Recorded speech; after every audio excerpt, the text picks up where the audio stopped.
night really tremendously. It was really great, particularly when you brought out that roll of all the violations of the UN. That was really, it was really good. A lot to talk about, and it's really good to see you, Sarah, as always. Thanks, Harold. It's good to be in a conversation again. Right.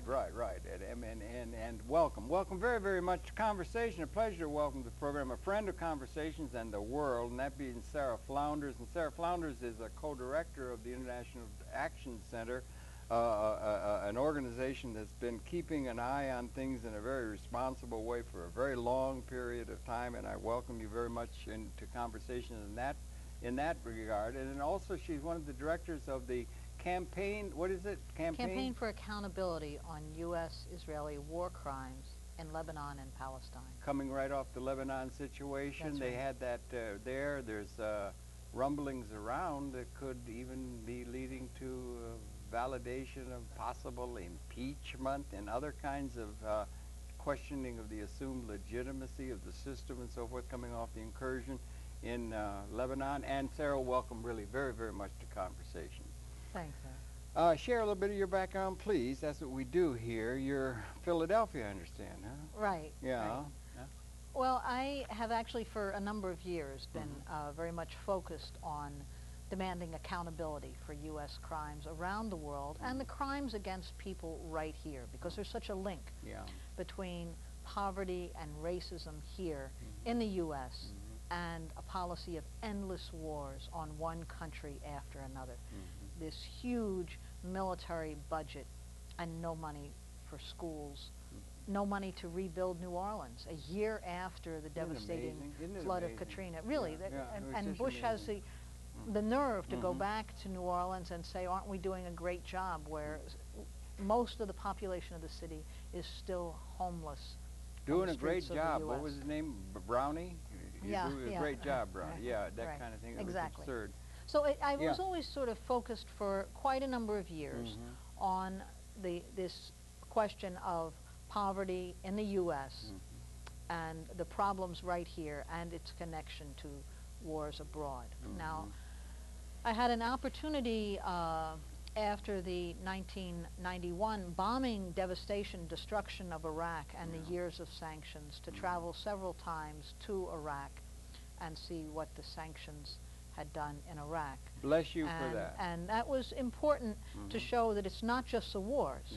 It's the economic strangulation that is imposed that creates enormous poverty, literally no medicine, no food, the most basic infrastructure destroyed. I think it's fair to say that you and others there have been inspired to a large degree by Ramsey Clark. Very much so. Who, in my humble opinion, I think the man should have the Nobel Peace Prize without any question, hands down, for the work that he's done.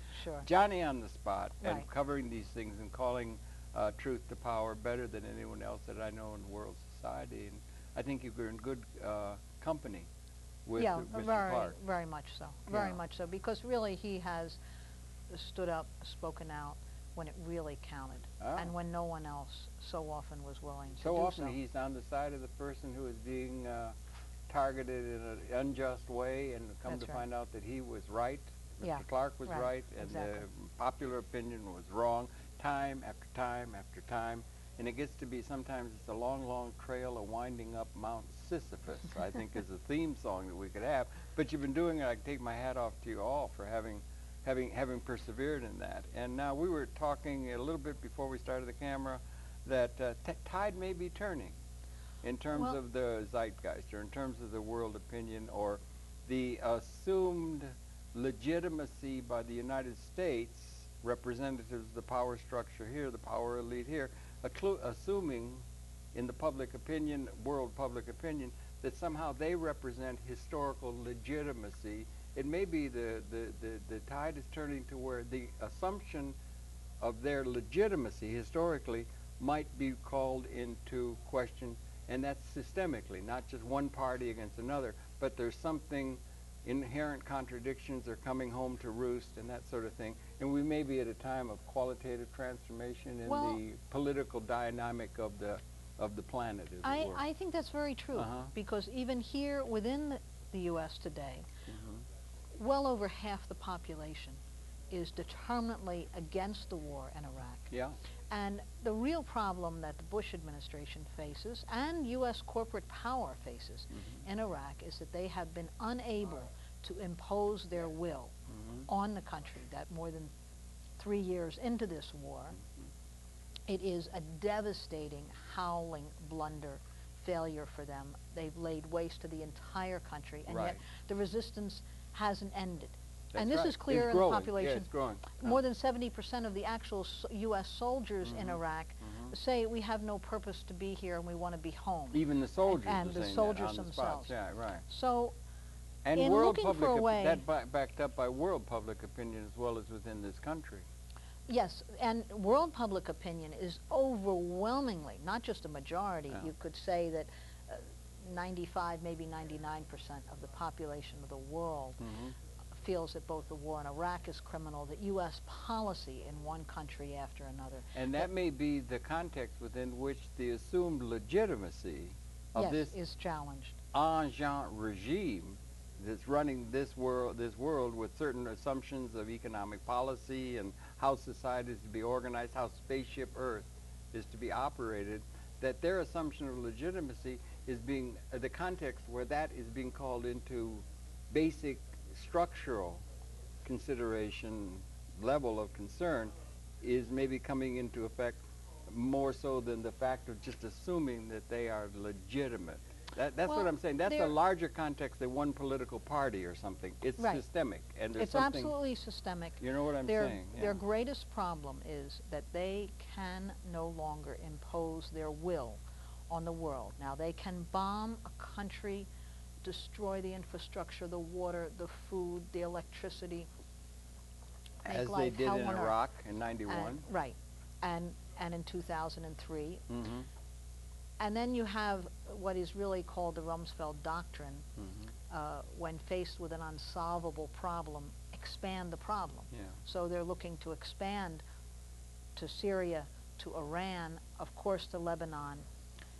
But while they can bomb a country, they are unable to consolidate that gain. They're unable to impose their will.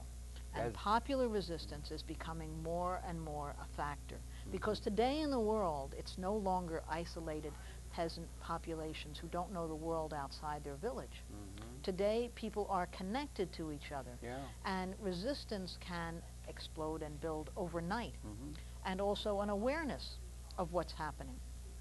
A determination to oppose U.S. military and corporate power can grow very quickly. So U.S. boots on the ground, soldiers on the ground, no longer are able to do what in generations past they could do.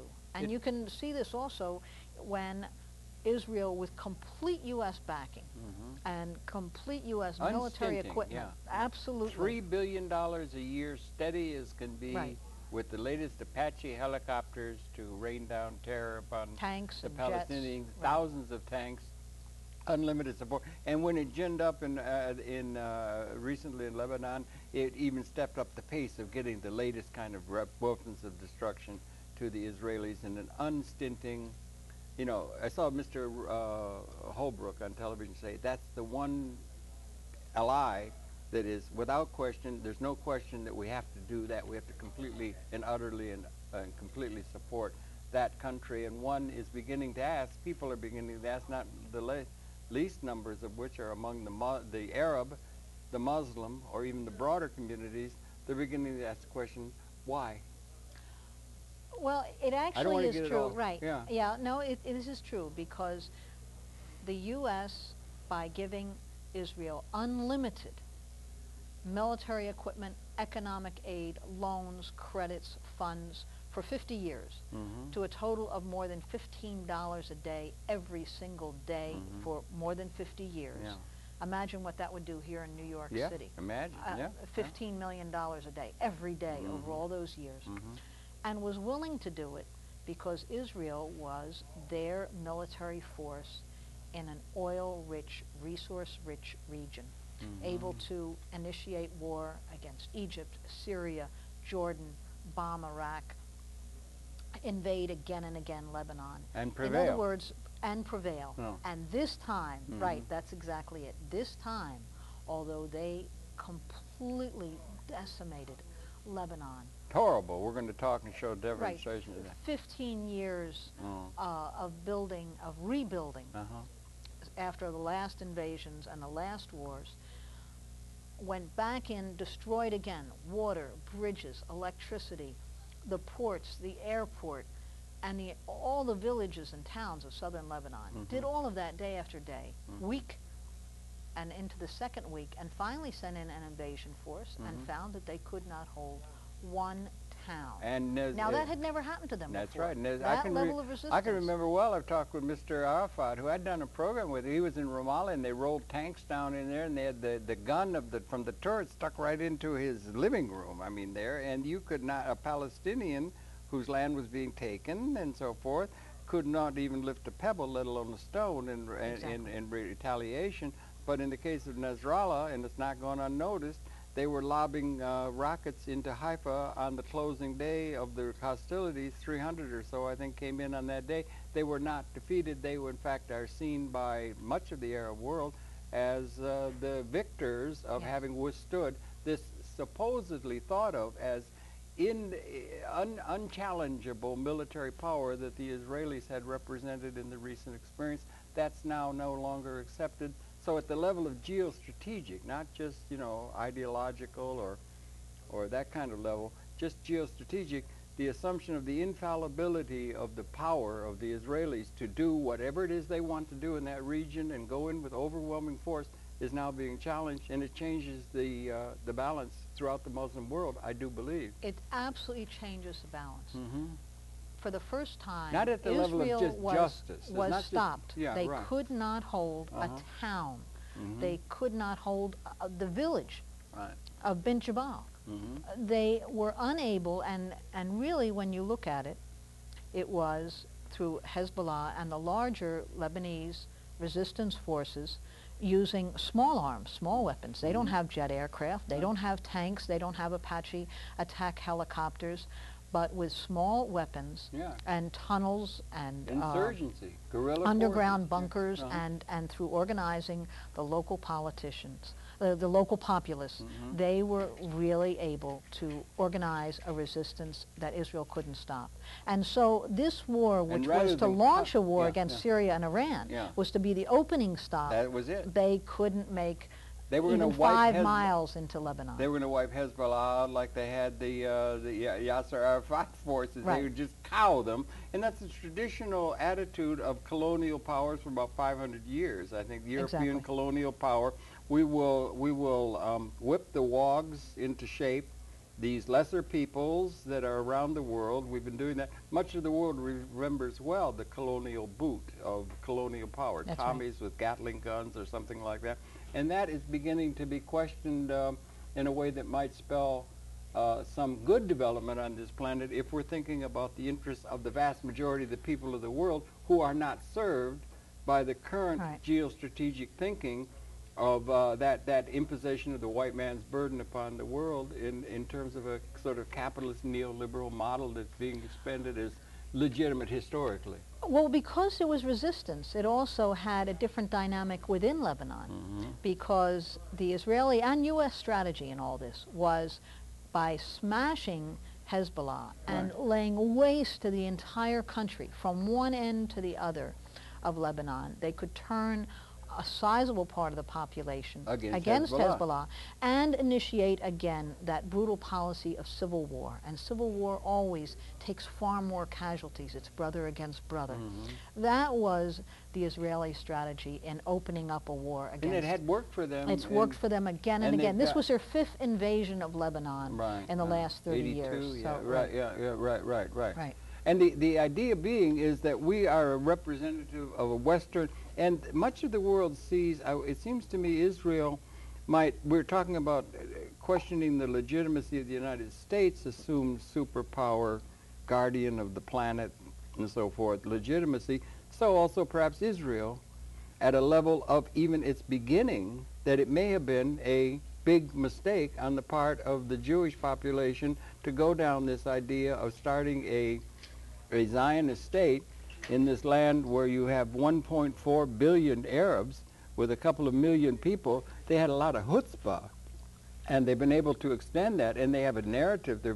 But the idea of Israel, which has been there as part of a narrative that they believe in, the legitimacy of that state might be called into question in the time ahead, rather than just adapting to what it is they want to do, and everyone has to adjust to that. The world may be putting real pressure upon Israel, the existence of Israel as a state, as an historical mistake itself. Do you think that's in the wind or not? From the very beginning, the state of Israel, the reason that Britain and the U.S. supported it was the idea of taking a population oppressed within Western Europe, and those who literally had suffered a genocide and a Holocaust against them in Western Europe because of European capitalist policy of Nazi Germany, and planting that population in the Arab world, it could become a forward gun for themselves. And from the beginning, Israel was based on this alliance to British and U.S. imperialism of a dependent population, dependent on that $15 million a day, every day, for the income, the standard of living, the military equipment, and making war on the surrounding population. And they've done it. That was a Zionist scheme, opposed, it's important to know, by a whole number of Jewish thinkers, writers, and activists on the ground. Virtually everyone at the beginning of the Zionism does not represent us at all. And in growing ways now, even within the state of Israel, there is a large and growing population that has opposed one Israeli war after another, and the treatment of the Palestinian population. One of the things that we represented at this event we held last week was what's called the shrinking map of Palestine, looking at it historically, and then as more and more and more land is stolen, both with the creation of the Israeli state in 48, in the 67 war, and since then, the endless settlement program. We were addressing both Lebanon and Palestine, because while the bombing of Lebanon was going on, relentlessly, day after day, relentless, and the world sat back and let them do it, you know. But attacks were going on in Gaza of an enormous scale. Yeah, and here's Gaza with half the population of Brooklyn, and half the size of Brooklyn. Absolutely devastating. Under one bombardment, bombed the power plant. Assassination, right. The power plant that provided the drinking water, the pumping, destroyed by Israeli bombs. Well, it's only wogs. Well, those are the terms, the racist terms that the British used, and now it's taken on, in the Bush administration, they'll use the term. That's the attitude. It's a continuation of the Islamofascist. now, It's really no different than an earlier generation of terms where Arab and Muslim people are demonized, are attacked as terrorists, linked on endlessly in the media day after day. And in the population here, what's used to whip up support for these wars is that demonization. And it's extremely important to stand up to that and to turn the tables around, even within the media, to say, no, the war criminals, the real policy, it's not just talking about war and the geostrategic, which is very important, but to say that the war crimes that are being committed by U.S. and in Lebanon and in Palestine by Israel, they're war criminals. They really are thugs trying to impose their will on the population of the world. It has to be resisted, and that resistance is growing. You know, you're very youthful appearing. You really keep yourself well. You led a well-led life and everything. But you're probably old enough to remember a little bit of the Vietnam incursion back in the 60s. And I can remember then, we called them gooks there, didn't we? And we went over there, and there we called them, and then we went, do you remember napalm? Yes. They used to have napalm. They got special napalm that would burn right to the bone, women and children. And we did that. And we were fighting an existential challenge against something called communism or something, and we were and we had 58,000 of our men and women in uniform deaths killed in that incursion. I mean, something on the order of 4 million Vietnamese, Southeast Asians were dead as a result of that aggressive act on our part. There were other people involved, but it was at our fault. And I've noticed there, as throughout, if I look back through all of history and so forth, that no one ever went in the dock for killing 4 million people, with Mr. McNamara just simply saying, we made a mistake. We made a mistake. Killed 4 million, and no one goes, the winners never go in the dock. Well, you it's notice throughout important history, in the terms only of ones who public go in the opinion dock are here. the ones who lose. Yes, it's true that the victors write history, but the political and movement form the here courts of war crimes. Mr. Bert Russell tried to do a tribunal to bring on that, Vietnam, but extremely important. Couldn't get it going and everything. Well, like it that. Maybe created a that's history. changing. Yeah. It did this. The real history of Vietnam was what was gathered by the Bertrand Russell War Crimes Tribunal. God bless him. And that documentation of what napalm did, of what the concentration camps did, the strategic hamlets as they were, did, what the bombing of the entire north of Vietnam did. Got to Burma village to save it. Exactly. That kind of All nonsense. of that was gathered together by the Bertrand Russell War Crimes Tribunal. And it became a real alternative history as that written by the conquerors, that written by corporate media in the U.S. Now, we attempted to do the same thing after the U.S. bombardment and destruction in 1991. I remember the tribunal. Right. There were hearings held in 30 countries around the world, in 40 U.S. cities.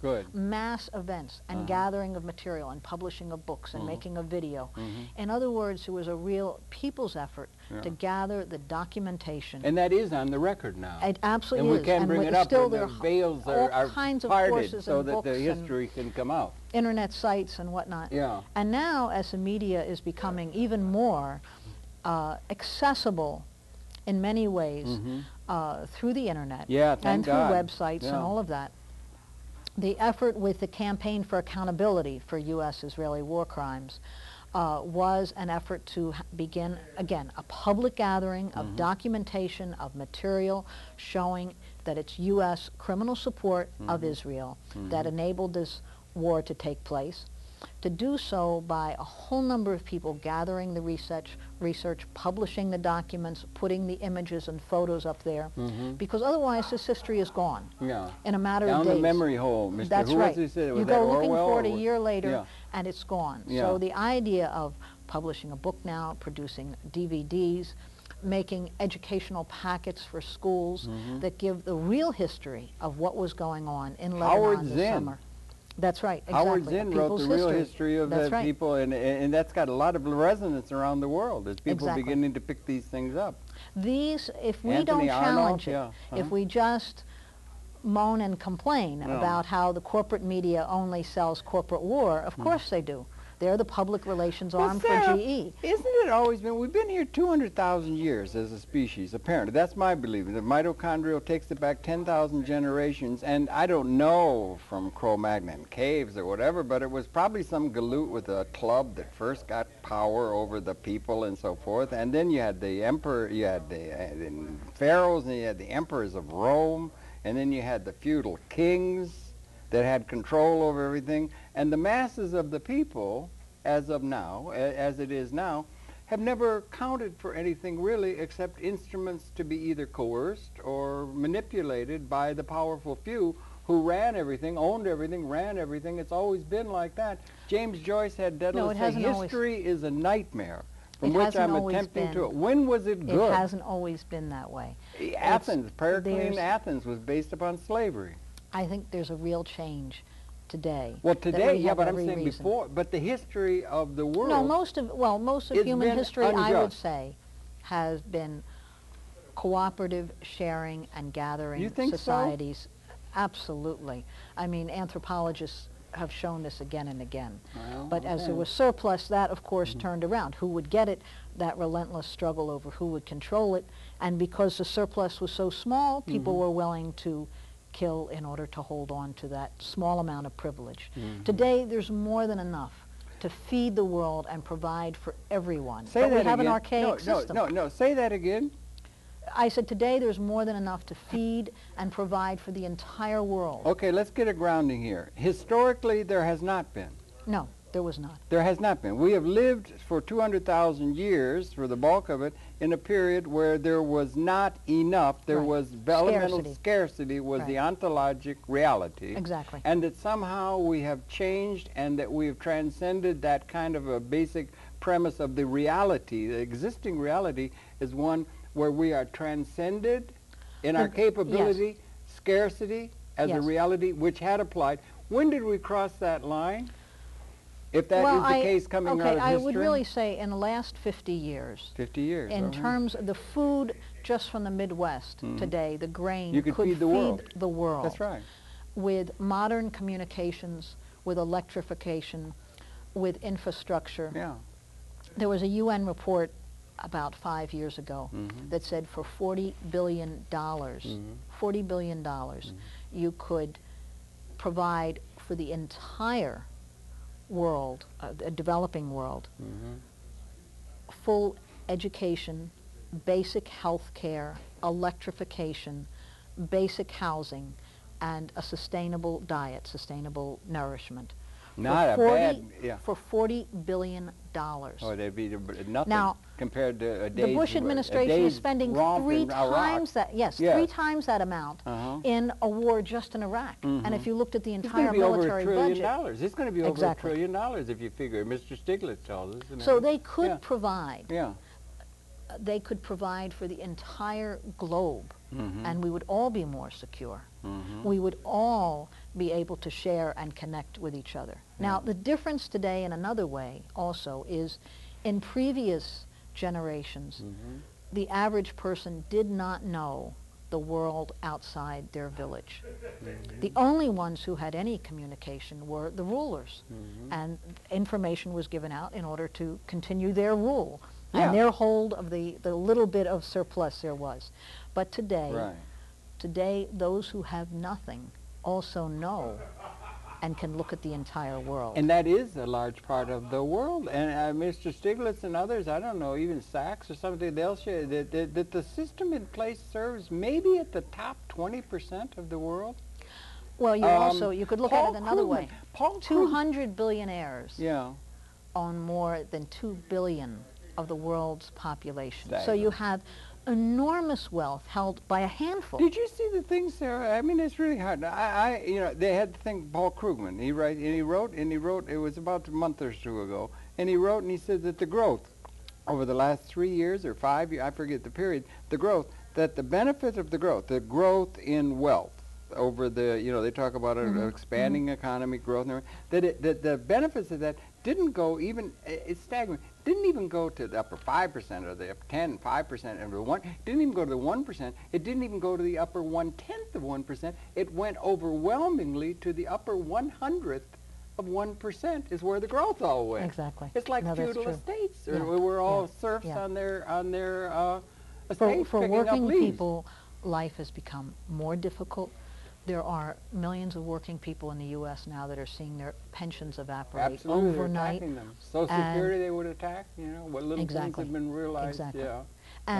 But what is growing is the realization that it does not have to be that way. And that is what is fueling resistance. Worldwide. Worldwide. There is a feeling against everything that U.S. corporate power stands for. And you see resistance whether it's against the IMF or the World Bank or the World Trade Organization or against U.S. military maneuvers.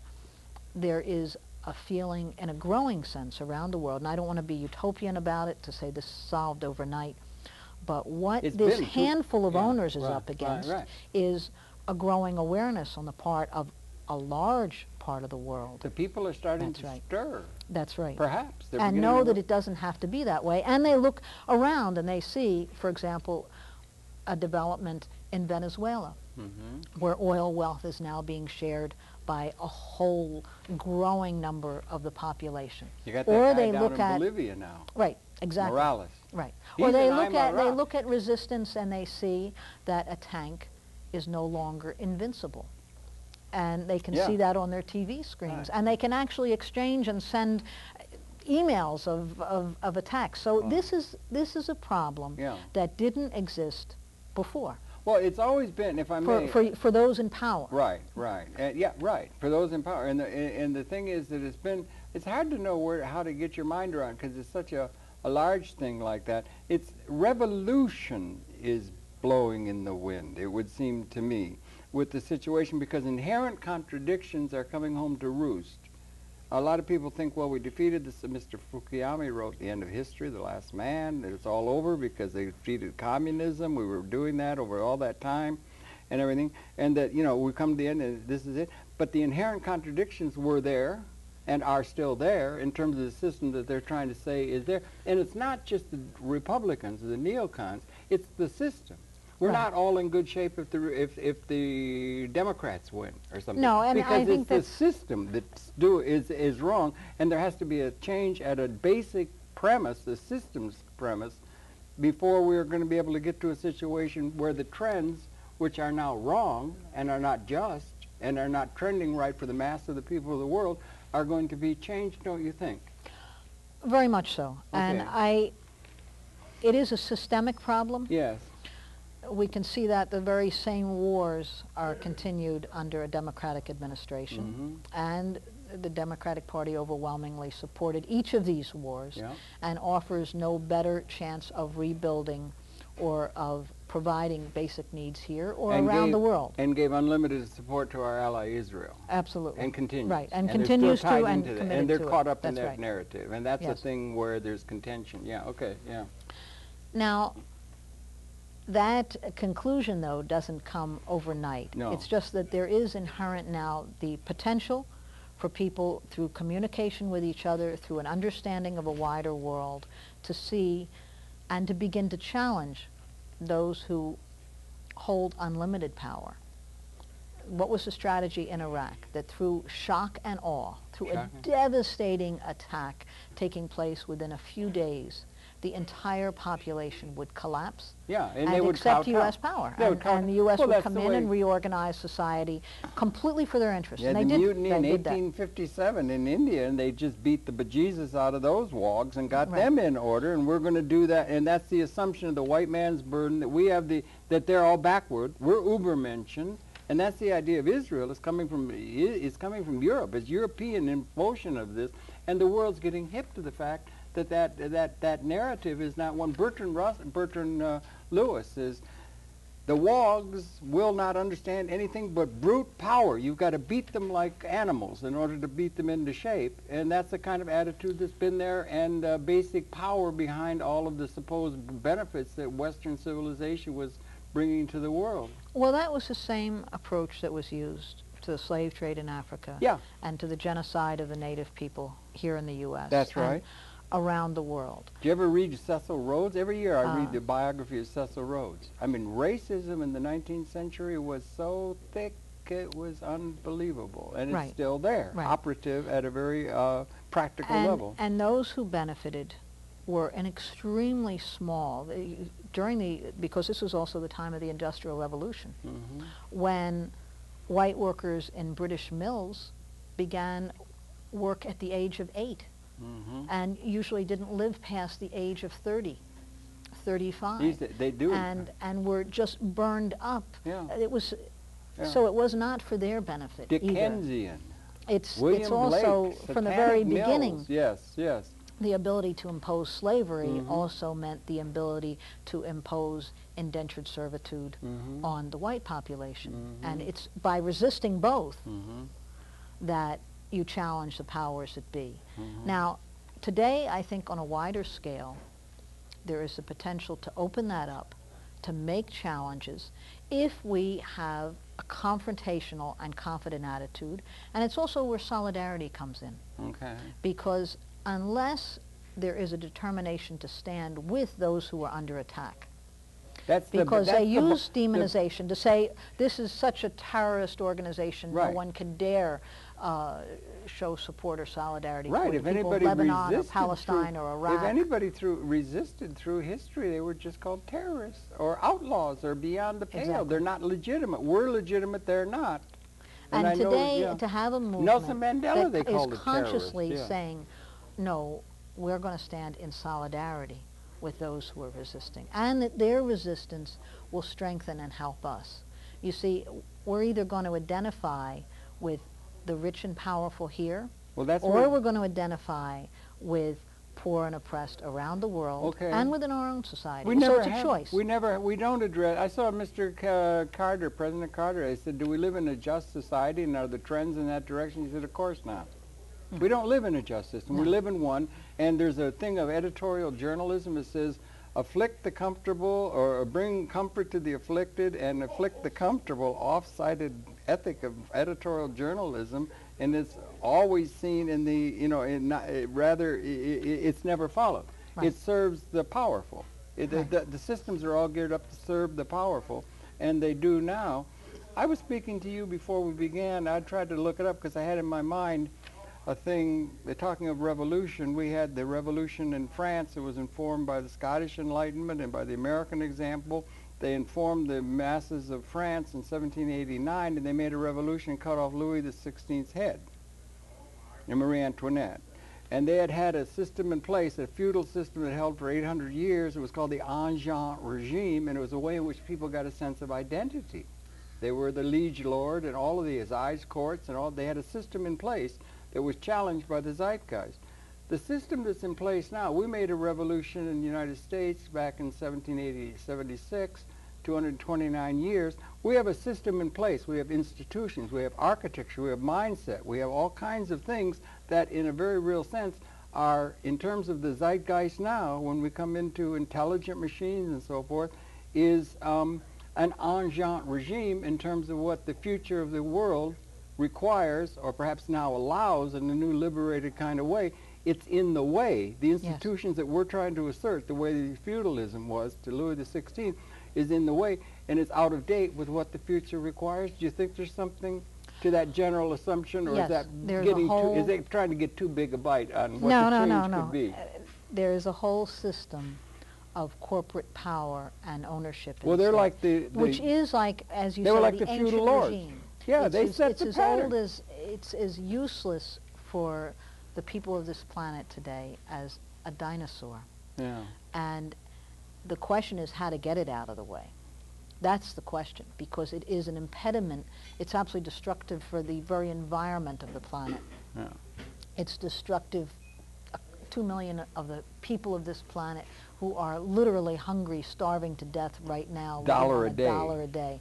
Women wondering which of their children they're going to let starve to death. Right. It's when a you've got the capability to feed everyone. To feed everybody. Right. You see, that's a different kind of context than that out of which we're coming. That's right. If you're coming out of a context where you have to fight. Actually, if you compare it to France, yeah, let's say 200 and some years ago, yeah, a point you were making earlier is that the gap between extreme wealth and general poverty is far greater than 200 years ago. It's greater in our country now. That's right. The concentration of enormous wealth. The disparity in wealth between the few that own it. Than Louis XVI. You call it Louis XVI with powdered wigs and Versailles palaces talking about wah wah wah and everything, and it's more unjust and more disparate in the United States of America in 2006 than it was in 1789 France. That's right.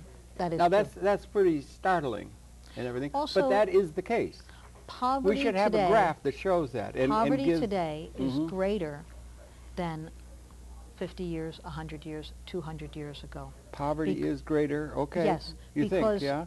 Okay. You had a large part of the world, until recently, living in sustainable, peasant, based on the land economies where life was difficult, but from generation to generation, people were able to feed their family and continue. You have today a situation where there is an enormous push off the land. The policies of the World Trade Organization, which are mass expropriation of millions of people, where people actually live on less and more needy.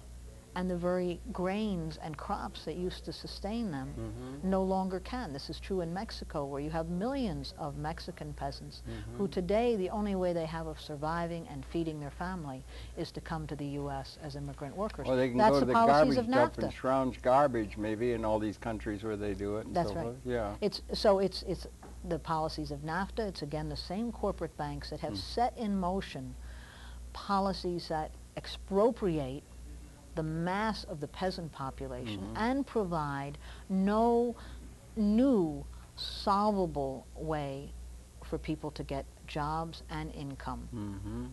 And the only solution that's put forth is to make war on the very people. No, there's another one, Sarah. You forgot. You forgot. Your whole thing falls down because you forgot about the prisons. You can make prisons. That's a big industry. That's a growth industry. You can put people in prison. You could set up probably beyond prisons with all the masonry and everything.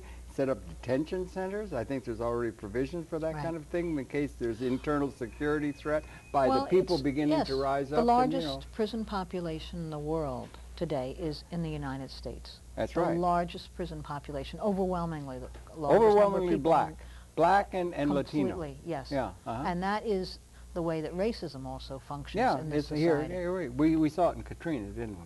It certainly did. Yeah, certainly did. So we got it, and you have another thing. I just saw today, Intel's going to lay off 10,000 people. Intel. Ford just laid off 40,000. GM laid off 40,000. They closed 10,000. They sent 10 plants, assembly. And the thing is, people will say, well, then you got these, you've got these outsourcing. So they'll send the jobs to the information processing jobs and so forth to India or China. China's growing. China's growing like they got gated communities, Mercedes-Benz, the whole thing, you know.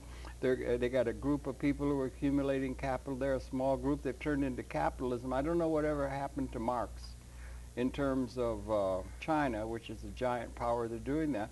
So they got the outsourcing so they can exploit labor there. Well, you have the largest employer in the U.S. today is Walmart's. Yeah, well, Walmart's a huge distributor. Right. So minimum wage. Yeah, minimum wage. But then beyond the outsourcing, and in a historic trend, the input to production, in Tom Jefferson's day, in 1776, we had that whole continent with trees and whatnot, that 10% of the production was something other than human labor.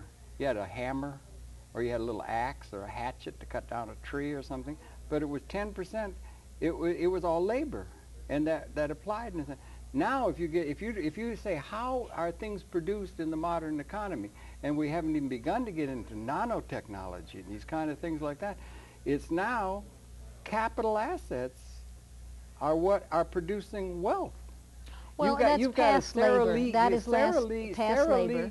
And it means labor is more productive today. Every worker who produces anything is far more productive because they are using machinery and equipment. Yeah, but that's like to say, because the guy who pushes the button that starts the automatic trend going is being so productive because Sara Lee, they got people, they've turned out all this cheesecake. I love it. It's really good and everything. They turn it out, there's not a human being in there. It's all being done by technological instruments or things other than labor are responsible for production. Now, we got a thing where that was built upon past labor, congealed labor, that kind of, yes, congealed, and that's a justice issue.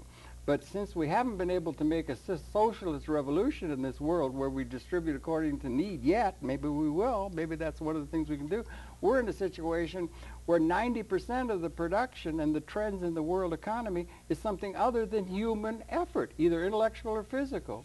And the assets are owned, having accumulated, by a tiny little person. You know, it's worse than as you say than in France in 1789, and you got that, and the assets are all owned by them. Either we're going to make a socialist revolution of some kind that puts it, and we've had trouble trying to institute that, or we're going to have to relate the people other than through their labor or their labor activity to the economy. We're going to have to maybe democratize ownership of the machines or something. You're raising an important point. But it's fundamental in either case. Just the ownership of wealth.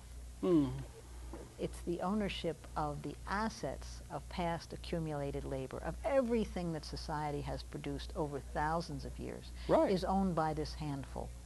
And even though what's produced could provide for us all, it's not set up to do that. Now, the question, though, for us in terms of how to change this and how to challenge it is extremely important, because it's not just... crucial. is not just an ideal, it's a necessity for the human race. Thank you. It's not just justice, it's how efficient it is to have people starving to death when they don't need to be, when they've got important things to do, like raise families and lead a good life. Right. It's a question of survival. Well, and it's also a situation where consciousness and solidarity become a material force, can become a material force, because if there's going to be change, it means that those who have nothing need to understand that it can be different. So it's a big challenge. It's a very big challenge. But I think once there's any kind of an understanding of who doesn't just own wealth, doesn't just own a comfortable living and estates and fancy cars and yachts and all that, but their ownership of everything, the equipment, the assets. and the assets. The assets are all owned by a tiny class, and you've noticed those who have get. And those, if that is what was distributed, then we could provide for the world. Well, okay, if you had the assets distributed, or those that are created, how is that going to be done? Now, as I understand, I'm curious about that. So you're going to distribute, and it may be that that's appropriate. Mr. Marx said, from each according to their ability to each according to their need. So you're going to distribute by criteria of need, and that might be appropriate. But in this case, you've got a situation where you have private property, corporations, corporate assets, and then you've got, public sector thing. Would it be of any use to try and think about expanding ownership of assets as a way of distributing income, or not? Or is that going off the base? First of all, that's how the people get the money. They own the assets, and they get richer as they sleep because they own the assets and the machines. If the equipment that actually produces everything was socially owned, then overnight, the idea of fueling a war machine, there would be no basis for it. You need a war economy if literally you are at war with the overwhelming majority of the world's population. And the only way to continue and to hold on to this completely unjust system is endless war at home, through prisons and police and expropriation and locking up anyone who resists, and insisting that only the few should own. And doing that worldwide. The more that is challenged in all different forms, whether it is way that the resistance is taking place in Lebanon or Iraq, or the way the resistance is taking place in Venezuela or in Cuba. Bolivia. And Bolivia, that's such a wonderful example. And probably in Mexico also. That's right. That's the Aymara. 500 years they've been under this boot of the Spanish. That's right. I lived 2 years among them. So you see that there's all different ways that that resistance is bubbling up from below. And it takes a lot of different forms, but it is happening from one part of the globe to the other. The only solution, whether it's a Bush administration or a Democratic administration, is more war. And that is, they're coming under opposition, even of the majority of the population in this country now, who no longer want a policy of endless war, and are trying to find more and more ways to resist it. So I think when we look at what's possible for us to do, we have to think in bold and imaginative ways. We have to think how to mobilize opposition here, and also how to link up and show people here that their interests lie with those that are resisting in other countries. That those are their brothers and sisters, not their enemies, not terrorists. That's solidarity. That is the class importance. Solidarity. Yes. Yeah. And that's been a thing that's fine. Now, and it really can break down the level of racism. It really can, and that's why I say it can become a material force in society when it's organized, when it's explained, because it turns the issue around immediately. We can't expect the corporate media to do this for us. No, I don't think you're going to get leadership It has in to be terms done of the from vision. below. I don't think you're going to get vision from the people who parade across our television screens and represent our institutions at the government. They're not going to get it. It's from the intellectuals. The intellectuals should be making a cultural revolution, leading, and then it will come. And then ideally, you'll be able to have a system that will be able to be understood by those responsible for the historical pattern, without having to cut off their head. Well, do you understand what I'm saying? That sure. would be ultimately, if you could get that where it could be understood by them, but they will be the last. The so-called leaders will be the last to understand it because they're more ensconced within an outdated institution that has to be transformed. Well, but they may never understand it. It's not a question of asking permission from those in power and those who No, control not at them. all. The pace would be set by the link to the masses. That's where the change is going to come, but there will be resistance to it. But you're not going. What I'm trying to say is, we look all day. We see Meet the Press. We see these leaders and these institutions. The institutions are outdated, and the people responsible for them are outdated. In a certain sense, it's turning things on its head. But you would want to have, ultimately, you could have a thing where you could say, make a revolution, Bastille, guillotine, something of that order, but that's not really ultimately the responsible. The responsible is to have one so comprehensively appropriate, the evolution of universal consciousness, it could be understood by even those in the end, could be understood by those in the end who had been benefited, had led that older order or something, and gone along with by them. Well, that Harold, would be the ultimate okay, challenge. I don't have a crystal ball on how history will unfold. Right, but in the meanwhile, we got some things to. Could I show this? Sure. And we got this work you're doing now, and let's put this up. This is a thing that shows the. Talk to this, please. I'm sorry, I got off on another track. All right. What this was is, and it's an ongoing effort. Right, right. But it was a demand for accountability on U.S.-Israeli war crimes. Sort of along the Bertrand Russell idea? That's exactly. And to have an effort of truth-telling, of gathering together the information on the bombing and destruction that took place in Lebanon, and showing how this is U.S. policy. I'm hoping they can come up on this. And that it's part of a wider war. Can you come up on this one, maybe? Let's see if they can come up on this. Go ahead, keep talking, Sarah. It's part of a policy of wider war. Yeah. Now, in this gathering, this truth-telling, this gathering of research and photos and videos and information, and it's an ongoing policy. Right. I think at the time this program airs, several of us will be in Lebanon. That's right, you're going to Lebanon after you tape this program. It's another fact-finding delegation. Right. And what we're going to be looking at is, for example, the final 3 days just before the ceasefire, when it was already understood. Right. What did Israel do?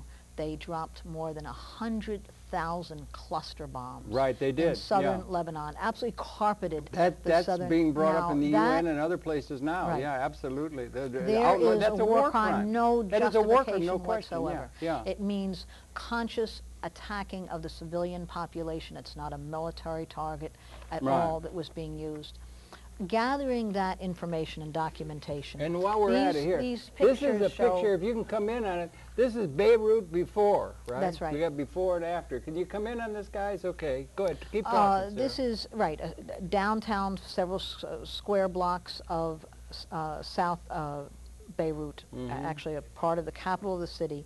And then the next picture, again, these are satellite images, shows a whole part of the city wiped out, block by block, just ashes. They come in, this is before, you can see all the buildings, and this is after. All this space is wiped out. It was just absolute destruction of infrastructure, that kind of thing. It means that people going home, it's like as if a hurricane, a typhoon, a tornado had whipped through. And yet this is U.S. supplied equipment to the Israelis. There's other things here. Here's some of the. Well, this is like a teaching thing. The idea is to make an educational packet that is usable for high schools and colleges, that is accessible on our websites, that is published in books, it's a teaching package. It's explaining U.S. policy and talking about it in the most concrete terms. And all of this information was very interesting because it was provided by young people based on what information they were able to gather from the internet. This is an alternative history of things that, like Mr. Zinn did. That's right. And others. And this is done, it could also appear on public access television? Yes, it certainly could. Like it does here now? That's right. That's good. We can help get it out. These are the things, this is the taking of land in the West Bank. Yes, we call this a shrinking map of Palestine, showing original Palestine, and then in 1948, and then further Israeli incursion 67, and so on. And up to today, where it's just little tiny modules, we had a whole section on the building of the apartheid wall. Omar just today said there's no point in any thinking about abandoning the West Bank anymore like that. And I see he's under stress because of the disruption in the political system there, and in the wings is Bibi Netanyahu is likely to emerge as the leader of Israel as this challenge is delivered to them with increasing vociferousness by a world that is beginning to call them to account for war crimes? The entire Israeli political system is in shock because they couldn't succeed. That's right. And with all the U.S. supplied equipment, their military... All the king's horses and all the king's men couldn't keep the wrath of the people outside the gate. It seems to be besieged. It's a big setback. It could be, and they could feel besieged now, and it'd be very dangerous because they have a narrative term to the right. And they have a narrative, and the world, 1.4 billion, a lot of people. You got Ahmadinejad in there, and they're talking, and and the tide may be turning. And they may be under challenge. I don't know if we should have a... the danger is we should maybe start having a policy of humanitarian support for allowing people to evacuate from Israel back to Europe, like Ahmadinejad said they should have given them Bavaria for the Holocaust. Well, just to explain that the entire population of the region, the entire population, Palestinian, Jews, Christians, who live there now, and if every Palestinian who has been evicted from Palestine returned, the population density would still be less than the Netherlands. It's not that there's not enough land and that $15 million a day, it's not that there's not enough resources for a population to share. The real question is, Israel was created to be the U.S. attack in the region. Pit bull lapdog. And as long as it continues in that way, there isn't justice and peace. And it can't see any other way to do it. Jabotinsky said, they're not going to greet us with open arms. We're going to have to build up a force. They did it, and they've got themselves in a pretty fix. And it may be, and incidentally, Torah said that's supposed to happen with a Moshiach, and I'd like to know where the Moshiach is, because it's a blasphemy in the traditional thinking of Judaism that that's supposed to be done within a situation of universal justice. And it's not. They've made a mistake. The Zionist proposition was a mistake, and that's going to really have strong repercussions as the Muslim and the broader world begins to zero in on that as something, and they've got 200 atomic bombs, I think. Well, it is really a question of, it's not a religious question. Yeah. It's not even a question of who will have the resources. As long as it's a completely unequal system like now, the resistance will continue. That's a fact. The danger for us is if we don't mobilize and organize, the solution, not just of the Bush administration, but of the entire ruling circles and corporate power in the U.S., is more war. It's war with Iran, and they're clearly gunning for that, threatening it. That's what they're lusting after now. We better run the credits because we want to make sure we get your graphic up. All right. Well, that's important to do, and I do want to encourage people that's on the horizon. Now, I'm really happy to hear you're going to be going to Lebanon. I want to hear reports when you come back and so forth. Well, the idea is to gather through and actually podcast reports, put reports up on the internet, bring back footage, video stream while we're there, because this is all what's possible to do. You're going to be streaming where? Where do you stream at? We'll have some coverage up on the IACenter.org. International Action Center. You have a link to stream. We'll have some material there, and also at peoplejudgebush.org. Okay. So on both sites, there'll be material and information on this, and the more material that's gathered, just like in this little research packet, all of this will be available online.